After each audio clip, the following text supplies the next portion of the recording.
ChatGPT, Gemini, Claude, DeepSeek – все это чат-боты, к ним мы уже привыкли. Но в последнее время появился такой термин, как AI-агент. Что это такое? Давайте разберем на примере, наверное, самого хайпового из них – Manus AI.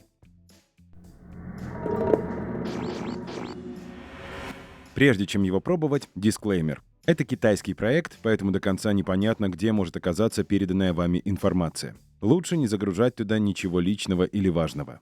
А теперь разберем, что это такое.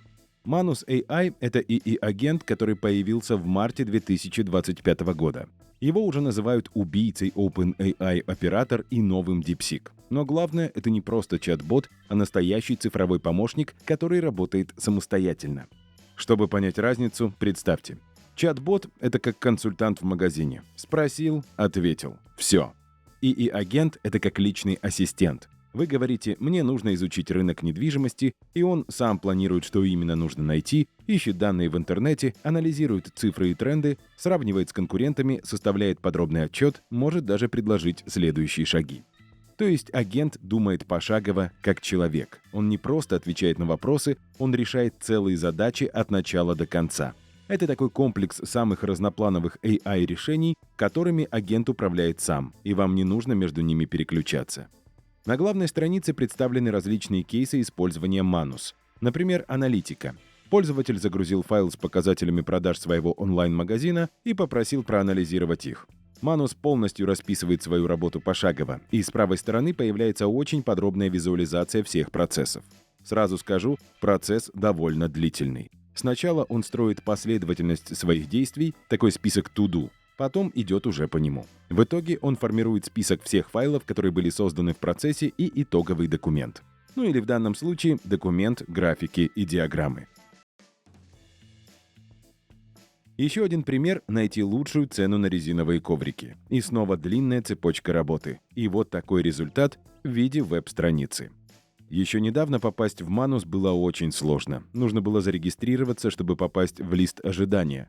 Интерес был слишком высок. Сейчас даже есть бесплатная версия, можно зарегистрироваться, но по номеру телефона. И вот России в списке я не нашел. Хотя это на момент выхода видео, и все еще может измениться. В общем, попадаем на главную страницу. Здесь есть примеры запросов и решений других пользователей и основное меню чата. Можно прикрепить файлы, понятное дело. Дальше режим агент или обычный чат-бот. Интересует, конечно же, агент. Режимы создания слайдов, изображений, видео и веб-сайтов. Забегая вперед, изображения и видео в бесплатной подписке недоступны. С остальным все в порядке. Ну и несколько режимов с уже сформированными кейсами и промптами, где можно чуть скорректировать промпт для себя. Что по бесплатной подписке? На старте дается 1000 кредитов, и потом еще 300 будет обновляться ежедневно. Это маловато, но для решения пары задач в день может хватить. Но без видео и картинок, помните же, да? Платные подписки начинаются от $19 в месяц, и там уже будет гораздо больше возможностей, но пока тоже ограниченных. Есть возможность получить дополнительные кредиты за приглашение друзей. Давайте теперь потестим на собственных задачах. Я дал ему ссылку на сайт Теплицы, попросил сделать SEO-аудит сайта и сформировать все это в презентацию. Все, процесс запущен. И честно скажу, можно идти заниматься своими делами, потому что 10-20 минут на выполнение задачи — это для Manus нормально. Есть очень хорошая фишка. Дополнять свой запрос можно в режиме онлайн. То есть не как в ChatGPT останавливать задачу, потом дополнять промпт и так далее, а вот прямо в процессе. Пишешь, что забыл в основном запросе, и отправляешь. Он учтет это и перестроит работу в моменте. В итоге мы видим вот такой длинный путь, который проделал Manus, чтобы прийти уже к финальным результатам. Тут есть и пошаговый план по выполнению задачи, и промежуточные файлы. Все это есть в финальном каталоге. В итоге получилась вот такая симпатичная презентация, которую можно скачать в нескольких форматах, как вам удобно. Но это не все. Manus сам предложил мне создать веб-страницу по итогам. Инициатива — это хорошо. Пусть сделает. Снова долгий путь раздумий и действий, и вот такой результат. И, кстати, довольно симпатично и удобно, чтобы презентовать кому-то. Нравится. В одном из кейсов я увидел, что Manus способен сам сделать под ключ, например, простенькую игру. Давайте попробуем. Помню, как я прямо-таки залипал в змейку. Пусть будет типа такого же, но трехмерная.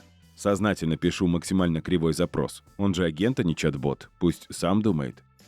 В итоге это заняло минут 20, и я получил вот такой список файлов. Супер, конечно, но сложно все это. Хочу просто кнопку нажать и поиграть. Я ж не программист. Манус запрос понял и ушел думать еще минут на 10-15. По итогу сформировал вот такую ссылку. Открывать интересно и страшно одновременно. Справится он или нет. Ну что, видимо, справился. Инструкция по управлению есть, принцип змейки, но 3D он понял как трехмерное пространство. Все работает, вот только шарик поймать оказалось очень сложно.